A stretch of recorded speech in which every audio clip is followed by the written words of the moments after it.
نحمده ونصلي ونسلم على رسوله الكريم وعلى آله وأصحابه أجمعين. أما بعد فأعوذ بالله من الشيطان الرجيم. بسم الله الرحمن الرحيم.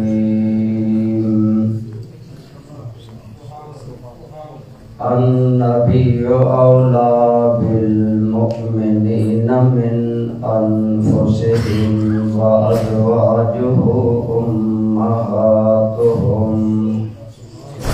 وقال الله تبارك وتعالى في مقام آخر: والضحى والليل إذا سجى ما ودعك ربك وما قلى. وقال الله تبارك وتعالى في مقام آخر: وإنك لعلى خلق عظيم. صدق الله مولانا العظيم. صدق وبلغنا رسوله النبي الأمي الكريم. اللهم صل على سيدنا محمد وعلى آل سيدنا ومولانا محمد وبارك وسلم عليه. حمد و ثناء کے بعد زیب محفل جملہ قابل احترام حضرات علماء کرام، برادران اسلام، بزرگوں، دوستوں، عزیزوں، الحمدللہ آپ اور میں اپنے آقا و مولا حضور رحمت عالم سرور عالم سب کہیے صلی اللہ علیہ وآلہ وسلم کی بارگاہ عالیہ میں محفل میلاد میں حاضر ہیں. دوستان ذی وقار ارشاد باری تعالی ہے: النبی اولی بالمؤمنین من انفسہم، کہ نبی کریم کی ذات پاک ایمان والوں کے نزدیک ان کی جانوں سے بھی زیادہ محبوب ہے.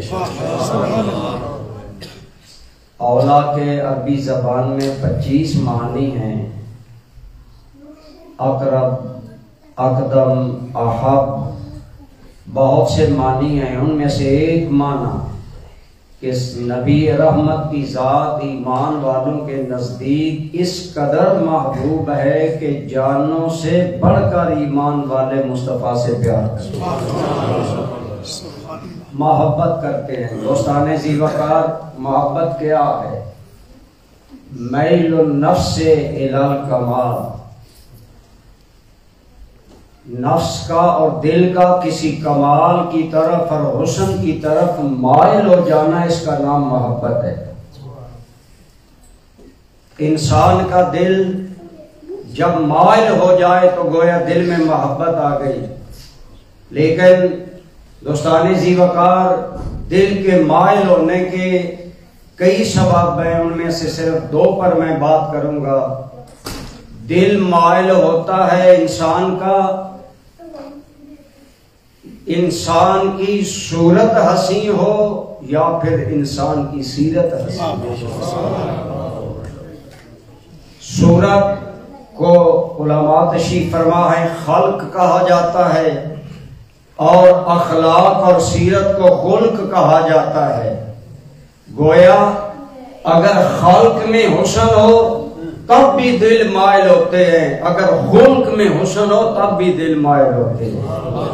اور آپ کے اور میرے کریم آقا صلی اللہ علیہ وسلم کو اللہ تعالیٰ نے خلق یعنی صورت کے حسن میں بھی اتنا باکمال بنایا کہ حلیمہ سعدیہ سے لے کر اکابر صحابہ تک جس نے دیکھا وہ بول اٹھا کہ ہم نے مصطفیٰ جیسا کوئی نہیں دیکھا.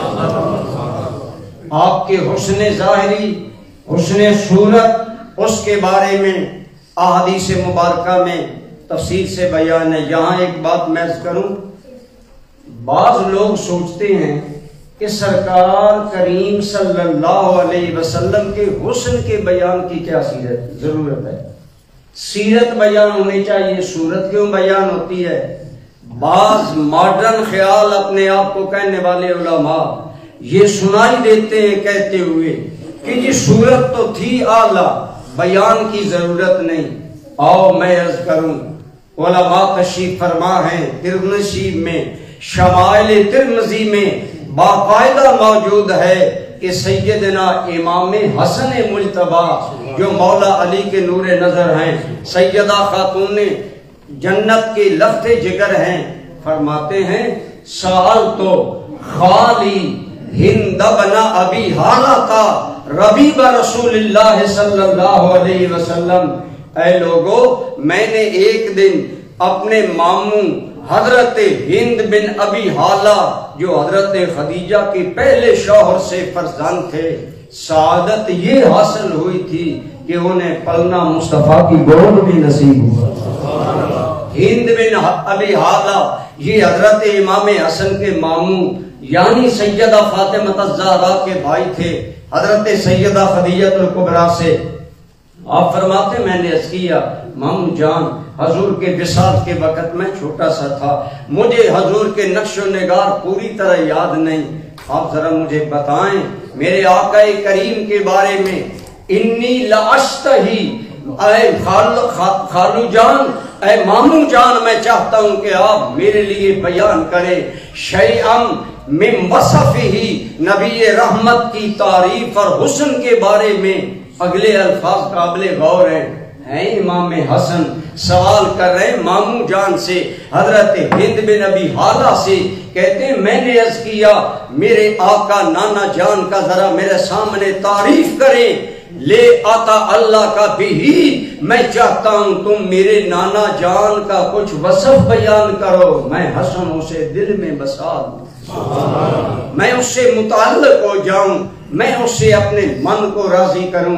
محبوب معلوم ہوا سچے عاشق کے سامنے جب محبوب کا حلیہ بیان کیا جاتا ہے تو محبوب کے محب اور عاشق کے دل کو سکون بھی ملتا ہے اور ایک محبوب سے تعلق خاطر بھی پیدا ہوتا ہے۔ تو حضرت سیدنا ہند بن ابی حالہ نے بڑی لمبی تفصیل بیان کی، علماء کرام جانتے ہیں شمال ترمذی کا یہ باب پڑھنے کے لائق ہے کہ حضرت ہند نے حضور نبی رحمت صلی اللہ علیہ وسلم کی خلق اور خلق، آپ کی تخلیق، آپ کے بارے میں بتایا کہ نبی رحمت ظاہری حسن میں کیا تھے۔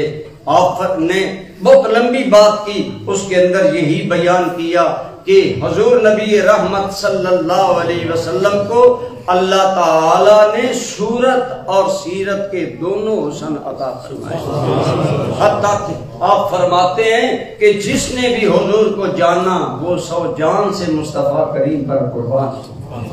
تو آپ صلی اللہ علیہ وسلم کا ظاہری حسن و جمال، ظاہری اللہ تعالی نے جو آپ کی یاد رکھے، نبی ظاہری طور پر بھی عیبوں سے پاک ہوتا ہے، باطنی طور پر بھی پاک ہوتا ہے۔ موسیٰ علیہ السلام پر قوم نے ایک اعتراض کیا، اللہ نے ان کا وہ عذر دور کرنے کے لیے ایک باقاعدہ واقعہ پیش آیا۔ تو انبیاء ظاہر بھی عیوب سے پاک ہوتے ہیں، باطناً بھی عیوب سے پاک ہوتے ہیں، اور ہمارے آقا کریم کو اللہ تعالیٰ نے، ہم تو کہا کرتے ہیں احادیث کی روشنی میں، آپ نے نام سنا ہوگا سیدنا حضرت ابو ہریرہ رضی اللہ تعالی عنہ کا، آپ بہت زیادہ سرکار کی بارگاہ میں رہتے تھے۔ کسی نے پوچھا ابو ہریرہ تم حدیثیں زیادہ بیان کرتے ہو، فرمایا کوئی دکانداری کرتا ہے، کوئی زمینداری کرتا ہے، کوئی دنیا کے کاروبار کرتا ہے، ابو ہریرہ بس ایک ہی کاروبار کرتا ہے، یا مصطفیٰ کا دیدار کرتا ہے یا مصطفیٰ کا کلام سنتا ہے۔ میں تو ہر وقت حضور کی بارگاہ میں رہتا ہوں۔ وہ حضرت ابو ہریرہ کیا کہتے ہیں، مسند امام احمد میں ہے، آپ نے ایک مرتبہ فرمایا واللہ ما رأیت احسن من رسول اللہ صلی اللہ علیہ وسلم، لوگوں میں نے سرکار سے بڑھ کر کسی کو حسین نہیں دیکھا، کأن الشمس تجری فی وجہہ وإذا ضحک میرے مصطفیٰ اتنے حسین تھے یوں پتہ چلتا تھا حضور کے چہرے میں سورج چل رہا ہے. قحبانی کا یہ عالم تھا. اور جب حضور وَإِذَا ضَحَكَ يَتَلَأْلَأُ فِي الْجُدُرِ اور میرے کریم جب مسکراتے تھے تو حضور کی مسکراہٹ کی روشنی ہمیں دیواروں پر نظر آتی. یہ حضرت سیدنا ابو ہریرہ کی گواہی ہے. حضور نبی رحمت صلی اللہ علیہ وسلم کے ہر صحابی نے اپنے انداز میں میرے آقا کریم کا حسن بیان کیا. سرکار صلی اللہ علیہ وسلم کے ایک اور صحابی ہیں, ان کا نام ہے حضرت ابو طفیل. یہ سرکار کے وہ صحابی ہیں جن کا صحابہ میں سے سب سے آخر میں وصال ہوا. آپ آئے بیت اللہ میں اور حضرت جریری روایت کرتے ہیں کہ حضرت ابو طفیل یہ آخری صحابی رسول ہے. آپ طواف کر رہے تھے بیت اللہ کا. جب فارغ ہوئے تو فرمایا اے لوگو آؤ میرے پاس, میں رسول اللہ کے صحابہ میں سے آخری بندہ ہوں جس نے مصطفیٰ کو دیکھا. آؤ مجھ سے میرے کریم کے بارے میں سوال کرو. لوگ جمع ہو گئے, سوال کرنا شروع ہو گئے. تو ان میں آتا ہے کہ ایک آدمی نے کہا آپ کیا کہتے ہیں حضور کتنے حسین تھے. حضرت ابو طفیل بولے آپ نے فرمایا کان رسول اللہ صلی اللہ علیہ وسلم ملیحا, میرے کریم حسن و جمال کا حسین پیکر تھے, بڑے خوبصورت تھے. علماء بیٹھے ہیں جو جسے ہم کہتے ہیں نا بہت چٹا خوبصورت, اسے عربی میں ابجد کہا جاتا ہے, اور جس میں بہت زیادہ روشنی ہو وہ ابجد کہلاتا ہے. لیکن ایک روایت میں آتا ہے کہ میرے بھائی یوسف کا حسن دنیا میں مشہور تھا, لیکن حضرت یوسف کانا یوسف ابیضا وانا املح, کائنات والو حضرت یوسف علیہ السلام ابیض تھے, میں املح تھا.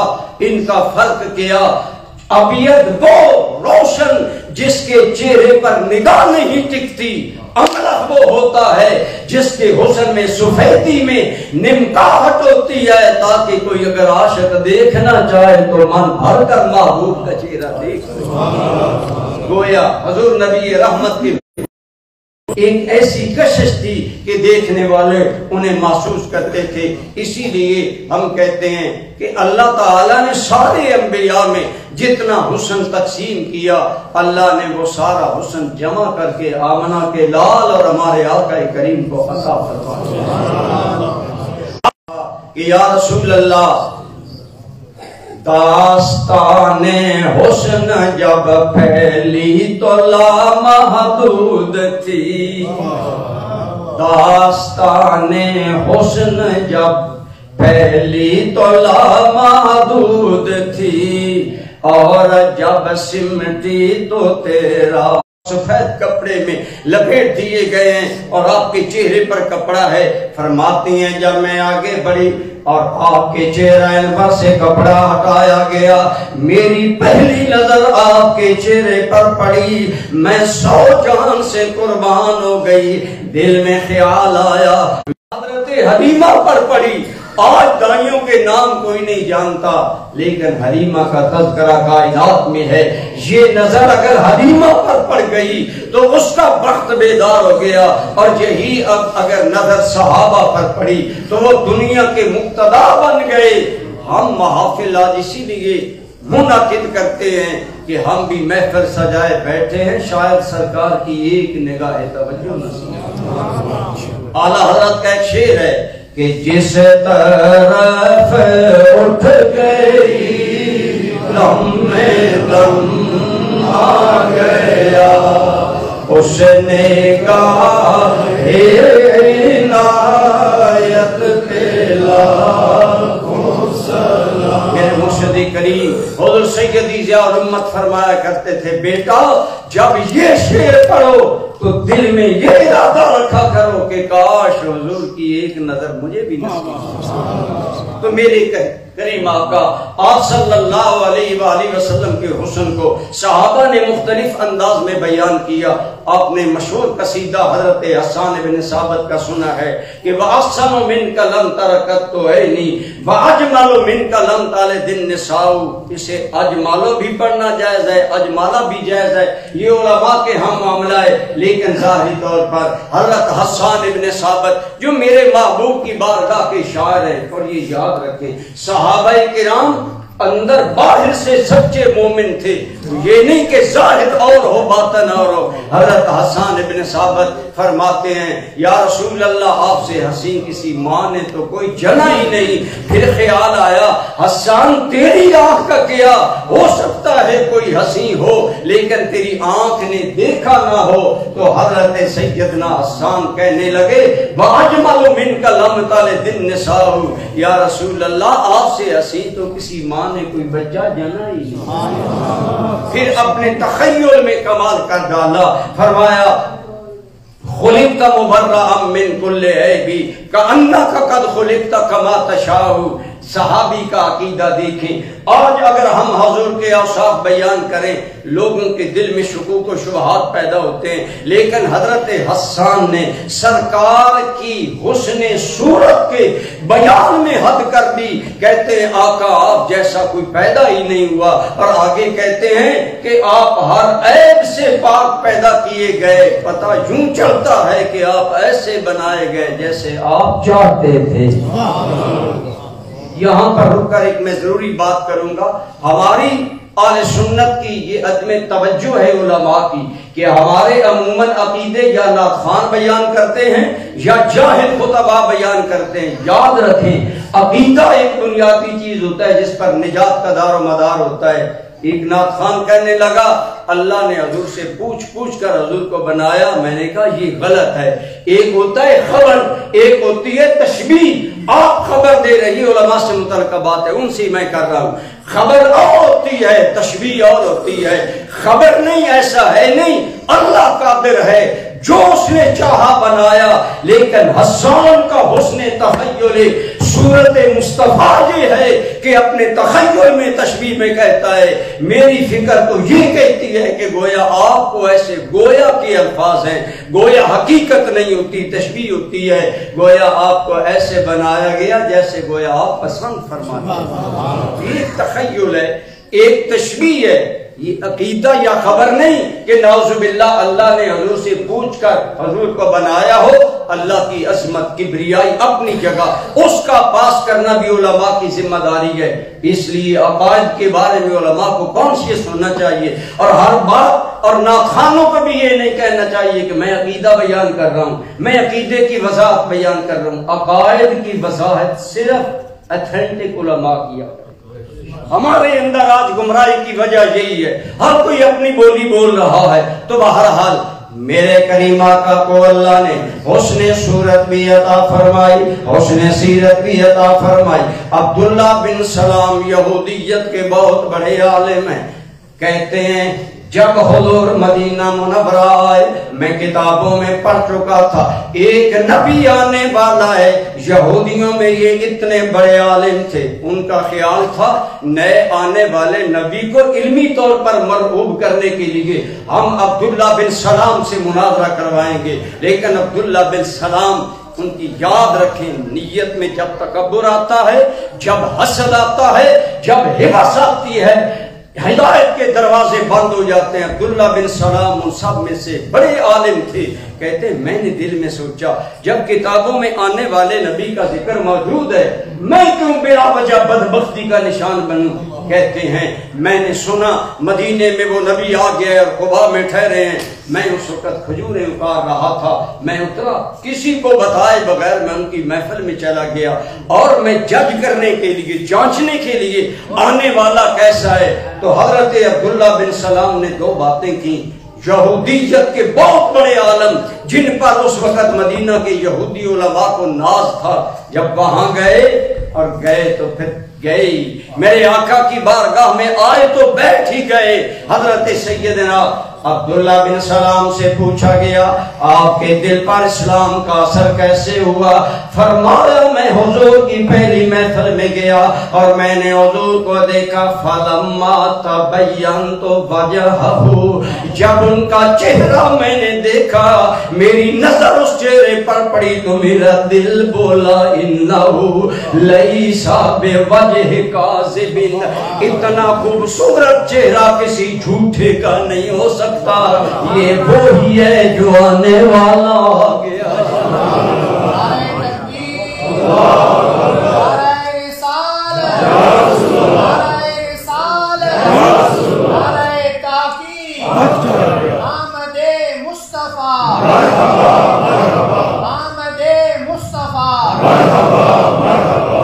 حضرت عبداللہ بن سلام گویا کہہ رہے تھے کہ دیکھنے والے کہا کرتے ہیں اللہ اللہ، دیکھنے والے کہا کرتے ہیں اللہ اللہ، یاد آتا ہے خدا دیکھ کے صورت تیری، یہ وہ صورت ہے جسے دیکھ کر صورت بنانے والا یاد آتا ہے۔ جیسے آپ بہت بڑی بلڈنگ اور عمارت کو دیکھیں، آپ اس کے معمار کی عظمت، بنانے والے انجینئر کی عظمت کے قائل ہو جائیں گے۔ آپ کسی خطیب کا خطاب سنیں، آپ خطیب کی عظمت کے قائل ہو جائیں گے۔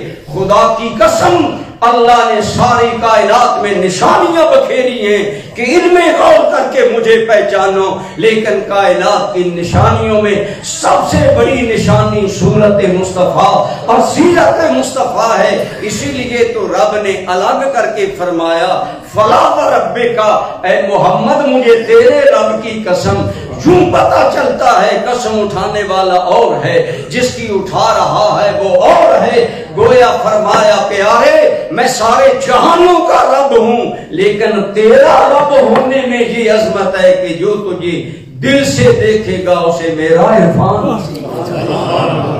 آپ کے اور میرے کریم آقا کو اللہ نے ظاہری صورت کیسی بخشی کہ خدا کی قسم جس نے جتنا قرب سے دیکھا، ام معبد میرے اور آپ کے کریم آقا ہجرت فرما کر جا رہے ہیں، صحرا میں پیاس لگی، بھوک لگی، ایک خیمہ دیکھا گئے، ایک معمر عورت وہاں بیٹھی ہے۔ صدیق اکبر نے پوچھا امی کوئی چیز ہے کھانے کے لیے؟ کہنے لگی نہیں، اگر کوئی ہوتی تو ہم عرب لوگ مہمان کی عزت کرتے ہیں، سرکار کیا خیمہ ہوگا جہاں صدیق اکبر اور میرے کریم آئے، دھوپ میں آئے، اس عورت کے خیمے میں دیکھا کنارے پر ایک بکری ہے۔ سرکار نے فرمایا وہ بکر ان سے پوچھو اگر ہم اس بکری سے دودھ دو لے تو اسے کوئی اعتراض ہے؟ کہنے لگی اس کے تھنوں میں، اس کی کھیری میں تو دودھ ہے نہیں۔ آپ نے فرمایا تیری اجازت ہے؟ اس نے اجازت دی۔ سرکار نے دست انور پھیرا، دودھ اتر آیا، برتن بھر گئے۔ شام کے وقت ابو معبد آیا، اس نے پوچھا آج برتن دودھ سے بھرے ہیں۔ اس عورت نے جو نقشہ تیرے میرے نبی کے حسن کا کھینچا، عربی بلاغت میں کمال کا حد ہے، لیکن اس سے ایک جملہ صرف میں عرض کرتا ہوں۔ حضرت ام معبد نے اپنے شوہر کے سامنے جو حضور کا حسن بیان کیا وہ یہ تھا، کہنے لگی دوپہر کا وقت تھا، دو خوبصورت انسان آئے، ان میں ایک اتنا حسین تھا، فرمانے لگی کانا اجمل الناس من بعید، جسے دور سے دیکھو تو سارے انسانوں میں سے زیادہ خوبصورت ہے، اور جب قریب آیا وَأَحْلَا ہو وَأَسْنَا ہو، اللہ کی قسم جب قریب آیا تو اتنی کشش اور مٹھاس تھی کہ میں اس پر قربان ہو کر رہی۔ اے ابو معبد تو شام کو آیا، میں اس وقت سے اس کی حسن کے جلووں کو یاد کر کے کیف محسوس کر رہی ہوں۔ ارے کیوں نہ ہو، اللہ نے میرے اور آپ کے نبی کو اس ساری کائنات میں سے مصطفیٰ بنایا ہے۔ بولیے کیا؟ بولے کیا؟ مصطفیٰ سنتے رہتے، محمد مصطفیٰ، یہ قسم مفعول کا صیغہ ہے، استفاء سے چنا ہوا۔ آپ کسی باغ میں جائیں، آپ ایک پھول پسند کریں، ہو سکتا ہے آپ کا چنا ہوا پھول مجھے پسند نہ ہو، لیکن تیرے میرے رب کائنات نے اولاد آدم کے جتنے باغ کھلائے ان میں سے سب سے زیادہ جو خدا نے پسند کیا وہ آمنہ کا لال ہے۔ فرمایا لوگوں، حضرت آدم کی اولاد میں سے، یہ مشکات کی حدیث ہے، میں ترجمہ کر رہا ہوں، آپ نے فرمایا اللہ نے اولاد آدم سے جناب ابراہیم کو چنا، جناب ابراہیم سے جناب اسماعیل کو، پھر آگے آپ نے لمبی حدیث بیان کی، فرمایا قبائل میں سے قبائل کو چنا، پھر قبائل میں سے اعلیٰ خاندان بنو ہاشم کو چنا، آخری الفاظ ہے وَاسْتَفَانِي مِن بَنِي آدم، اور سارے کائنات کے اس اعلیٰ خاندان میں سے اللہ نے مجھے مصطفیٰ بنایا۔ مصطفیٰ کا معنی اڈاپٹڈ، جو اختیار کیا جائے، جو چنا جائے۔ اسی لیے میں کہا کرتا ہوں حسینوں معجبینوں نازنینوں لاجواب آئے، محمد مصطفیٰ بن کر خدا کا انتخاب آئے، جو اللہ کا انتخاب بن کر آئے، ان کی صورت بھی کمال درجے کی حسین، سیرت بھی کمال درجے کی حسین۔ حضرت سیدنا علی المرتضیٰ آپ کے بھائی بھی ہیں، آپ کے دسترخوان پر پلنے والے بھی ہیں۔ کسی نے حضرت علی سے کہا کیا آپ حضور کا نقش و نگار ہمارے سامنے بیان نہیں کریں گے؟ حضرت علی نے وارفتگی میں، محبت میں اپنے آقا کے حسن و جمال کا نقشہ کھینچا، اور آخری الفاظ میں صرف عرض کرتا ہوں، فرمایا وَيَقُولُ نَائِتُهُ لَمَارَا قَبْلَهُ وَبَعْدَهُ مِثْلَ۔ مولا علی کے آخری تاثرات یہ تھے، فرمایا لوگوں میں علی نے بہت حضور کا حسن بیان کیا، لیکن آخری بات یہ ہے کہ اللہ کی قسم کوئی بھی میرے نبی کی تعریف کرنے والا جب بھی بولے گا تو پھر چپ ہونا پڑے گا، اسے کہنا پڑے گا ان جیسا نہ پہلے دیکھا ہے نہ کوئی بعد میں دیکھا۔ میرے اور آپ کے کریم آقا کو اللہ نے ایسا بے مثل بنایا، اسی لیے ہم کہتے ہیں کہ رخ مصطفیٰ ہے وہ آئینہ، کہ اب ایسا دوسرا آئینہ نہ ہمارے بہم و خیال میں، نہ دکان آئینہ ساز میں۔ اللہ تعالیٰ نے ہمارے آقا کریم کی صورت کو اتنا باکمال بنایا کہ جس نے بھی دیکھا، بلکہ میں تو کہتا ہوں حلیمہ سعدیہ سے لے کر آج تک جس نے بھی دیکھا وہ بول اٹھا کہ ایسا کوئی نہیں دیکھا۔ اقبال کہتا ہے نہ ہمارے خیال میں حضور جیسا ہے، نہ اللہ کی دکان میں کوئی حضور جیسا ہے۔ کسی نے کہا تھا، علماء کے لیے یہ شعر پڑھ دیتا ہوں، زِ فرق تا بقدم ہر کو جا کے میں نگرم، کرشمہ دامن دل میں کشد کی جائی جاس۔ جب میں اپنے محبوب کو دیکھتا ہوں تو محبوب کے جس انگ کو دیکھتا ہوں دل کہتا ہے یہی ٹھہر جا، یہی قابل دید، یہی قابل دید ہے۔ حضور کے آنکھیں مبارک ہو تو خدا کا قرآن کہے ما زاغ البصر وما طغیٰ، چہرہ ہو تو ارشاد و والضحیٰ، زلفوں کا بیان ہو تو واللیل اذا سجا۔ میرے کریم کے ہر آنگن، ہر عضو کو اللہ نے عجیب انداز میں بیان کیا، کہیں فرمایا یاسین، کہیں کہا طٰہٰ، یہ حروف مقطعات ہیں، لیکن میرے سیدی کریم ضیاء الامت فرماتے ہیں طٰہٰ کا ایک معنی ہے طٰہٰ ما انزلنا علیک القرآن لتشقیٰ۔ وہ میرے 14ویں کے چاند حبیب، اگر یہ کافر کلمہ نہیں پڑھتے تو تمہیں مشقت کو تو نہیں پیدا کیا گیا، تم تو ہمارے 14ویں کے چاند۔ سبحان اللہ، جس کے حسن کو اللہ اس انداز میں بیان کرے، یقیناً میرے اور آپ کے کریم آقا کا حسن، یہ جیسا عبداللہ بن سلام نے کہا حضور کو دیکھنے سے اللہ کا پتہ چلتا ہے، جیسے کسی کا فن دیکھ کر فن والے کا کمال پتہ چلتا ہے، ایسے ہی میرے آقا کو دیکھ کر جو بھی دیکھتا ہے وہ کہتا ہے کہ انہیں دیکھ کر اللہ یاد آتا ہے۔ کسی نے کیا خوب کہا تھا کہ میرے اور آپ کے کریم آقا، بلکہ آئیے میں سمیٹتا ہوں بات کو، ٹائم تھوڑا ہے، پھر میرے علی شاہ صاحب نے خواب میں دیکھا تو وہ بھی بول اٹھے، کیا کہتے ہیں اس صورت نو میں جانا کھاں جانا کے جہانے جہاں آکھاں سچ آکھاں تے رب دی میں شان آکھاں جس شان تو شانہ سب بنیاں گویا صحابہ عبداللہ بن سلام سے لے کر پیر مہر علی شاہ صاحب تک تاجدار بریلی شریف تک اعلیٰ حضرت کا ایک حسین شعر ہے، فرماتے ہیں اللہ کی سرتاب قدم شان ہے یہ، اللہ کی سرتاب قدم شان ہے یہ، جنسان نہیں انسان وہ انسان ہے یہ۔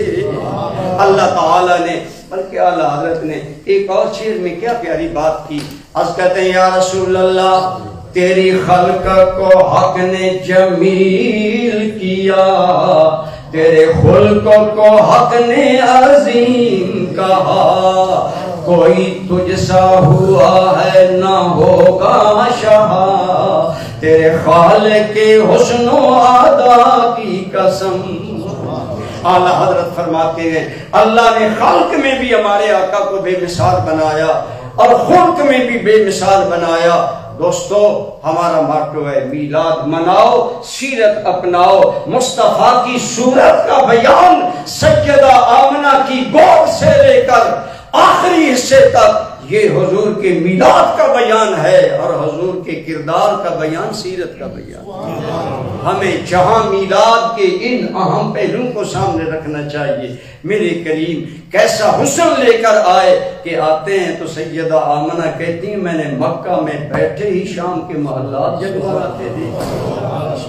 عبد الرحمن ابن عوف کی امی کہتی ہے ہر جانب نور ہی نور تھا، جب آپ آئے آپ کی جلوہ گری ہوئی تو اللہ نے آپ کو حسن صورت بھی عطا فرمایا، حسن سیرت بھی عطا فرمایا۔ لیکن برادران اسلام حسن صورت بھی بیان کرنا چاہیے، حسن سیرت بھی بیان کرنا چاہیے۔ یہاں ایک قابل غور بات ہے، ہماری بھی ایک صورت ہے، ایک سیرت ہے، صورت بنانے میں ہمارا کوئی دخل نہیں، یہ اس کریم نے بنائی جس کی جو چاہی صورت بنا ڈالی، لیکن سیرت بنانے کے لیے رب نے آپ کو اور مجھے اختیار دی۔ میں اپنی سیرت بناؤ، اپنا اخلاق بناؤ، اپنا کردار بناؤ، اور میرے کریم کا اخلاق کتنا عالی ہے، آپ کا خلق کتنا بلند ہے۔ اللہ کریم نے فرمایا وَإِنَّكَ لَعَلَىٰ خُلُقٍ عَظِيمٍ، اے میرے محبوب ہم نے آپ کو خلق عظیم پر پیدا فرمایا۔ اس کا بعض لوگ یہ ترجمہ کرتے ہیں کہ آپ صاحب خلق عظیم ہیں۔ گویا قرآن کریم میں رب نے قسم اٹھائی نون والقلم وما یسطرون ما انت بنعمت ربک بمجنون وانک لعلی خلق عظیم۔ یہ نادان منکر کہتے تم مجنون ہو، تیری عزت پر حرف آئے جواب میں رب دوں گا۔ میں قسمیں اٹھا کر کہتا ہوں وانک لعلی خلق عظیم، تم تو خلق عظیم کا پیکر اعظم بن کر کائنات میں آئے۔ لیکن میرے سیدی ضیاء الامت نے تفسیر ضیاء القرآن میں ایک بڑی پیاری بات کی، فرمایا یہ نہیں کہا انکا صاحب الخلق العظیم، آپ خلق عظیم والے، رب نے یہ نہیں کہا، فرمایا وَإِنَّكَ لَعَلَىٰ، اور عَلَىٰ لِلْإِسْتِعْلَاءِ، عَلَىٰ بلندی کے لیے آتا ہے۔ حضرت ضیاء الامت کیا عَلَىٰ کا حسین ترجمہ کرتے ہیں، فرماتے ہیں گویا رب نے اپنے حبیب کی سیرت کو اتنا اعلیٰ بنایا، فرمایا محبوب حسن سیرت نام ہی تیری ادا کا ہے، گویا اخلاقیات سواری ہیں تم سوار ہو، مصطفیٰ جدھر منہ موڑ دیں گے وہی کائنات کے لیے سیرت بن جائے گا، وہی کائنات کے لیے حسن اخلاق بن جائے گا، وہی حسن صورت بن جائے گا۔ تو میرے کریم کو اللہ تعالیٰ نے خلق اور سیرت بھی اعلیٰ عطا فرمائی، اس کا بھی بیان ہونا چاہیے۔ میں کہتا ہوں ہمارے پروگراموں میں سیرت کا بیان کم ہوتا ہے، زیادہ ہونا چاہیے۔ کیوں؟ ہم ایک پھول دیکھیں، ہم اس کی تعریف کریں، اس کی نزاکت، اس کی لطافت، اس کی رنگت، اس کی جاذبیت، اس کا اثر ایسا ہے ایسا ہے ایسا ہے، ساری باتیں کریں۔ ایک وہ بندہ ہے اور ایک کہتا ہے کہ جیسا یہ پھول ہے میں بھی اپنے گھر میں ایسا پھول کھلاؤں گا۔ وہ آدمی اعلیٰ ہے جو اپنے گھر میں وہ پھول کھلانا چاہتا ہے۔ ارے حضور کی سیرت کو تو غیروں نے بھی ماننا، آؤ میلاد کے ذریعے ہم بھی سیرت رسول اللہ کے پھول اپنی زندگی کے باغ میں کھلانے کی، ہم بھی حضور کی سیرت کو اپنائیں، ہم بھی آپ کے اخلاق عالیہ کو اپنائیں۔ ایک عربی کا مقولہ ہے الفضل ما شاہدت بہ الاعداء، اگر میری تعریف احمد بلال شاہ صاحب کرے لوگ کہیں گے بیٹا ہے، عزیز ہے، تعریف کرے۔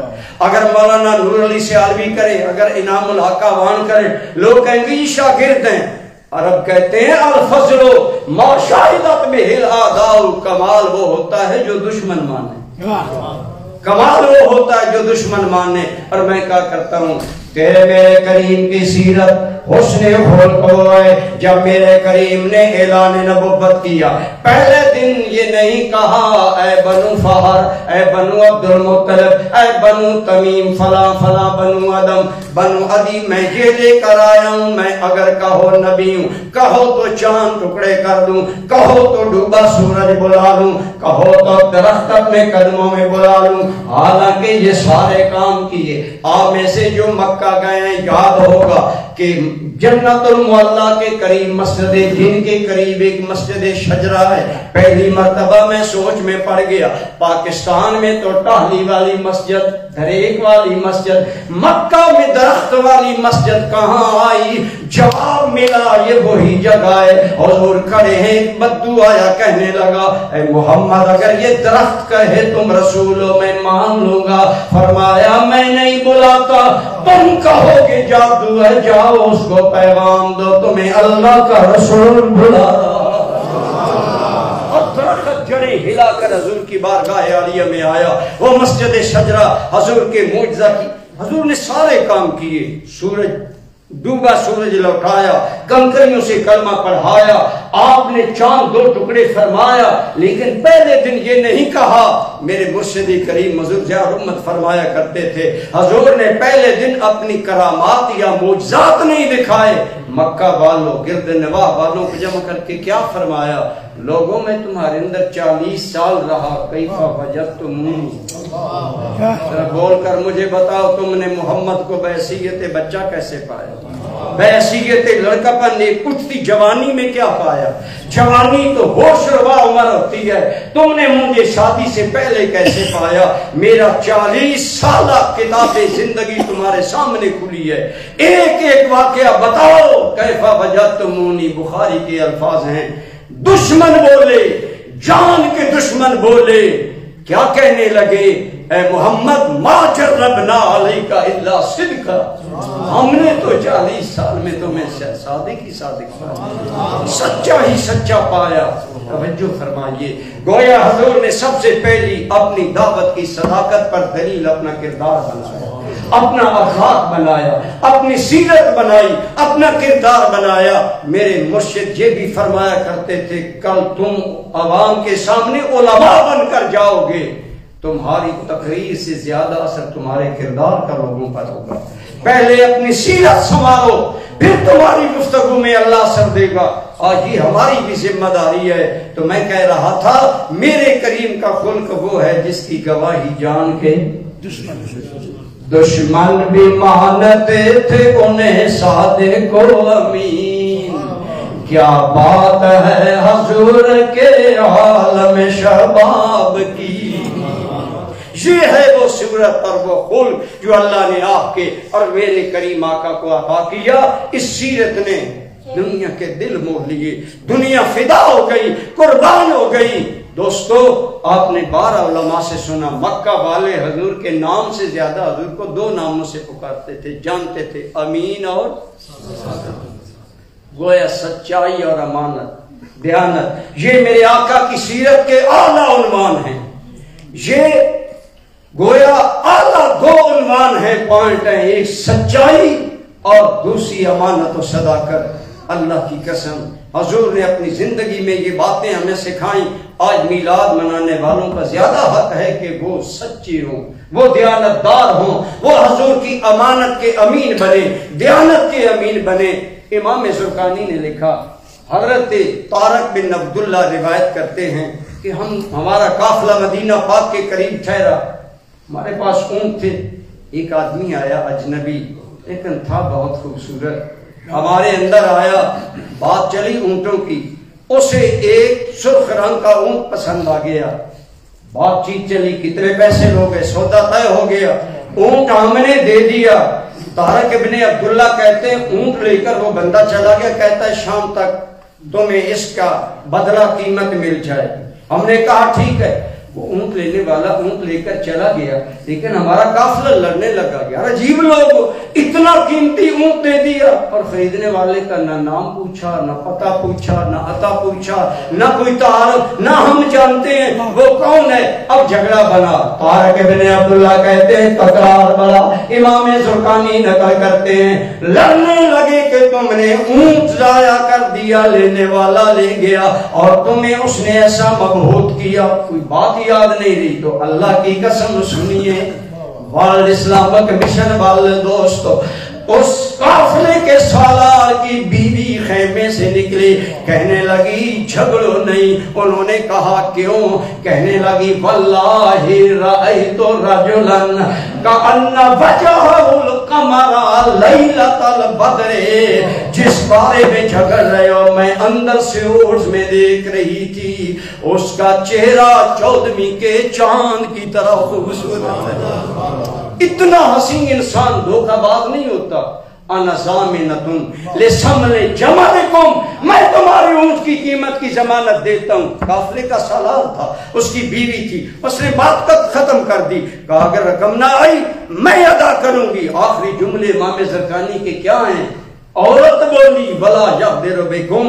اس کا چہرہ بتاتا تھا کہ وہ غدر کرنے والا نہیں، وہ دھوکہ نہیں کرے گا. اب شام تک سارے دم بخود ہیں. کیا ہوتا ہے؟ شام کے وقت ایک آدمی آیا، کھجوریں لایا، پوچھا تم خیمے والے ہو؟ ان سے ہمارے آقا اونٹ لے گئے. وہ ایک صحابی تھے. ہاں. فرمایا مجھے اونٹ لینے والے آقا نے بھیجا ہے، یہ کھجوریں ہیں تمہارے اونٹ کی قیمت کی. اور یہ کس لیے؟ زائد کھجوریں. فرمایا میرے شہر کے نواح میں آنے والے مہمان ہیں، میری طرف سے میزبانی کا سامان لیتے ہیں. تیری صورت تیری سیرت زمانے میں نرالی ہے، تیری ہر ادا پیارے دلیل بے مثالی ہے. میرے کریم کا جہاں آپ خلق بیان کریں، جہاں حسن صورت بیان کریں، جہاں میلاد کے معجزات کے حادثات بیان کریں، کمالات بیان کریں، وہاں سیرت بھی پڑھیں. میرے کریم نے کیسی سیرت دنیا کے سامنے رکھی. اللہ کی قسم اگر دل محبت کا شکار ہوتا ہے تو یا حسن صورت سے ہوتا ہے یا حسن سیرت سے ہوتا ہے. اللہ نے یہ دونوں چیزیں میرے آقا کو بدل جائے. کمال عطا اسلام میں. اسی لیے اخلاق کی بہت بڑی اہمیت ہے. میلاد منانے والے میرے سنی بھائیوں، اخلاق کے بارے میں میرے کریم صلی اللہ علیہ وسلم نے فرمایا اے میری امت کان کھول کر سن لو، کل جب قیامت قائم ہوگی اور تمہارے میزان عمل میں جتنے عمل تولے جائیں گے سب سے زیادہ اسقل، بھاری اور بوجھ والی چیز حسن اخلاق ہوگا. سب سے اعلیٰ وزنی چیز تمہارے عمل میں حسن اخلاق. ایک اور حدیث پاک سنیے، سیدہ عائشہ صدیقہ رضی اللہ تعالی عنہ سے سنن ابی داؤد میں حدیث ہے. آپ فرماتی میرے کریم صلی اللہ علیہ وسلم نے فرمایا اچھے اخلاق والا آدمی اللہ کی بارگاہ میں اتنا درجہ رکھتا ہے جتنا دن کو لگاتار روزے رکھنے والا، یعنی دن کا روزے دار اور شب کا زندہ دار جو مقام رکھتا ہے وہی مقام میری امت کے حسن خلق والے انسان کا. اس قدر ہمارے آقا کریم نے. بلکہ ایک اور حدیث سنیے، آپ صلی اللہ علیہ وسلم نے فرمایا عموماً ہم کہتے ہیں جی میں نے تو بد اخلاقی نہیں کی، اس نے کی ہے. میں تو حق بات کہہ رہا تھا. سنیے میرے کریم صلی اللہ علیہ وسلم کی حدیث پاک ہے, فرمایا جس آدمی نے حق پر ہوتے ہوئے جھگڑا چھوڑ دیا, بڑی قابل غور بات ہے, جس نے حق پر ہوتے ہوئے جھگڑا چھوڑ دیا, میں محمد اس کے لیے جنت کے کنارے میں ایک محل کی ضمانت دیتا. اگلی بات سنیے, فرمایا جو میرا امتی سچ بولنا عادت بنا لے اور مذاق میں بھی کبھی جھوٹ نہ بولے, جھوٹ سے اجتناب, وہی حضور کی پہلی صفت صداقت جب تیرے میرے کردار میں آئے گی خدا کی قسم نکھار آئے گا. فرمایا جو میرا امتی سچ بولنا عادت بنا لے, حتیٰ کہ مذاق میں بھی جھوٹ نہیں بولے گا, میں اس کے لیے جنت کے درمیان میں محل کی ضمانت دیتا ہوں.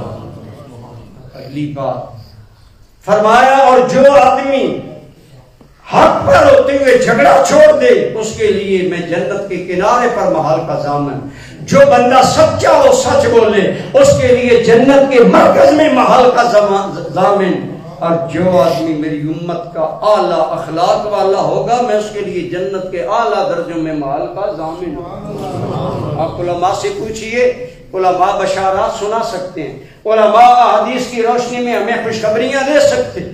اگر نماز پڑھو گے یہ خوشخبری ہوگی, قدم قدم پر اجر ملے گا, اللہ گناہ معاف کرے گا, ہر نماز میں صغیرہ گناہ معاف ہوں گے. بشارت قابل غور ہے بات, بشارت ہر کوئی سنا سکتا ہے, جنت کی ضمانت کوئی نہیں دے سکتا. اگر دے سکتا ہے تو آمنہ کا لحاظ دے سکتا ہے, کیونکہ جنت کا خالق خدا ہے اور جنت کا قاسم محمد مصطفیٰ. فرمایا یہ اگر اخلاق اپناؤ گے, یہی وہ اخلاق تھا میرے کریم کا جس نے دنیا, آج لوگ کہتے ہیں یہ اسلام تلوار کے زور سے پھیلا. آؤ کوئی ایک واقعہ بتاؤ جہاں حضور نے خود پہلے استعمال نہ کیا ہو. آج کے ریاض کے قریب ایک علاقہ تھا, اس کا نام تھا یمامہ. اس کے ایک حکمران تھا, وہ بڑا پاورفل حکمران تھا. مکہ والے ان وڈیروں قریشی ہاشمیوں کا یار تھا, ابو لہب وغیرہ کا. اسی یاری میں یاد رکھیں دوستی بندے کو یا سنوارتی ہے یا بگاڑتی ہے. ان ظالموں کی دوستی نے یمامہ کے حکمران سمامہ بن ناسال کو اسلام کا دشمن بنا دیا. اس نے بہت سے مسلمان قتل کروائے, بڑی مسلمانوں کو نقصان پہنچایا, یہاں تک کہ حضور کی عداوت اور دشمنی میں اتنا آگے بڑھ گیا, اعلان کیا اگر مکہ والوں سے محمد قابو نہ آیا تو میں قتل کروں گا. اب فرمائیں جو اتنا بڑا دھمکی دینے والا آدمی سمامہ چلا عمرہ کے ارادہ سے مکہ آنے کے لیے, اللہ کا کرنا راستہ بھول گیا, امیر آدمی تھا, اپنے سفر کے سامان کے ساتھ تلاش کرتا کرتا مدینہ منورہ کے قریب پہنچا. ان دنوں مدینہ پاک میں خاص کیفیات کی وجہ سے سیکورٹی کے لیے صحابہ مدینہ کے ارد گرد چکر لگاتے رہتے تھے. ان صحابہ نے پکڑ لیے, میں بڑے اختصار سے کہہ رہا ہوں, سمامہ اب گرفتار ہو کر مسجد نبی میں لائے صحابہ. حضور نے دیکھا, فرمایا سے مسجد نبی کے ستون سے باندھ دیا گیا. کون ہے؟ حضور کا وہ دشمن جو قتل کی دھمکی دے چکا ہے, صحابہ کو قتل کروا چکا ہے, اسلام کا بہت بڑا دشمن ہے. سرکار حجرہ انور سے نکلے, اللہ آپ کو اور مجھے آج کی میلاد کے صدقے مسجد نبی کی حاضری نصیب کرے. اگر مسجد نبی میں یوں کہ بلا روم ہو تو یہاں میرے کریم کا حجرہ انور ہے. جب حضور اندر سے نکلے, سمامہ بن ناسال کو دیکھا تو فرمایا سمامہ کیا حال ہے, میرے اللہ نے مجھے تجھ پر غلبہ دیا ہے کہ نہیں دیا؟ کہنے لگا دیا ہے. اگلی بات سنیں, آپ نے فرمایا سمامہ تیرا کیا خیال ہے, تیرے ساتھ کیا سلوک کیا جائے؟ کہتا ہے ان تقتلنی قتلت ذات من. پہلی بات اگر آپ مجھے قتل کریں, میں نے آپ کے بندے قتل کیے, آپ کے سانس لینے والے تو ہوں گے, لیکن یہ یاد رکھیں میں کوئی عام بندہ نہیں, ذات من, میں بڑا خون والا ہوں, میرا بدلہ میری حکومت اور میرا قبیلہ آپ سے لے گا. گویا ہے قیدی لیکن وہ سرداری والا روب دبدبا دل سے نہیں گیا, الٹا حضور کو دھمکی دے رہا ہے.